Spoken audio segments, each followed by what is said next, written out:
You're a disgrace, my brother growled, gun shaking in his hand, **, say one more word in court, and I'll shut you up for good.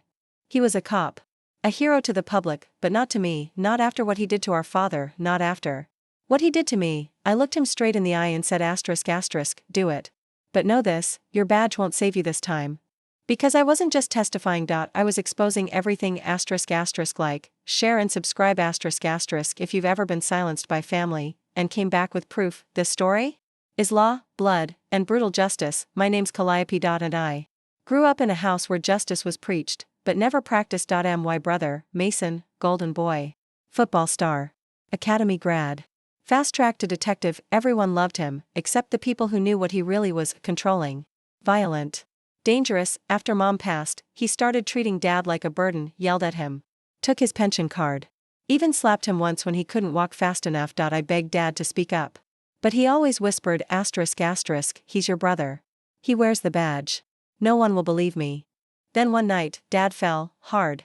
And Mason didn't take him to the hospital. He left him, and 3 days later, dad was gone. That's when I found the recordings, the hidden audio dad left behind. Of Mason yelling, threatening, mocking him. I took it to internal affairs. They shrugged. I took it to his captain. He warned me to stop making waves. So I went where no badge could block me, **, to court, **, I filed for wrongful death. And I took the stand. That's when Mason stormed in.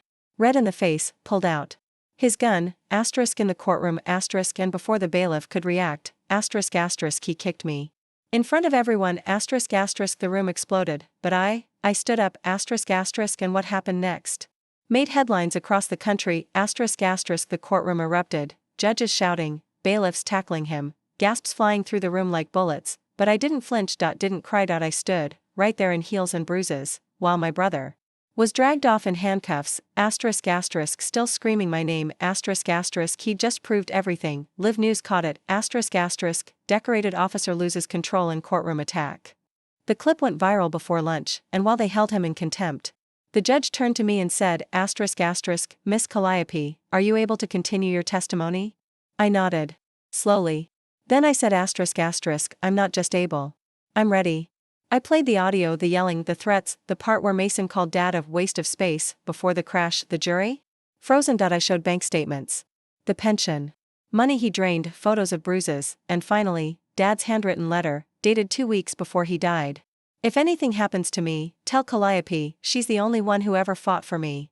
The courtroom was dead silent, and then the judge leaned forward and said, **, court will reconvene tomorrow to hear the full charges against Officer Mason Reddick, **, and that's when I saw it, **, a reporter in the front row, smiling, **, because this wasn't just a family mess anymore. It was national, and the badge wasn't bulletproof anymore. The next morning, I walked into court with a rap on my ribs and silence in my steps. The media flooded the steps like flies, **, Calliope, do you think your brother will go to prison?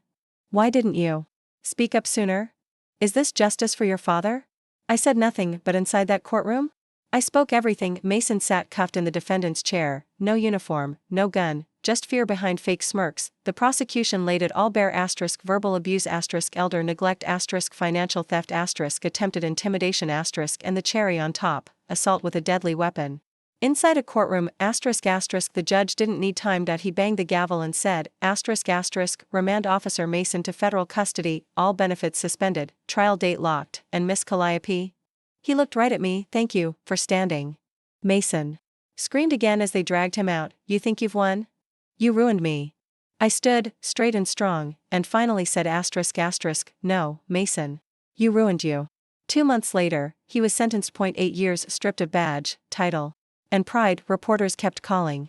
Shows wanted interviews, but I declined them all. Instead, I used the settlement money to open the Atlas Foundation, a legal fund for elders abused by their own families. When they asked me why I named it Atlas, I smiled, because I watched my father carry the weight of silence, and now, I carry his voice. Justice didn't just show up for me, **, I dragged it there, **, the end, **.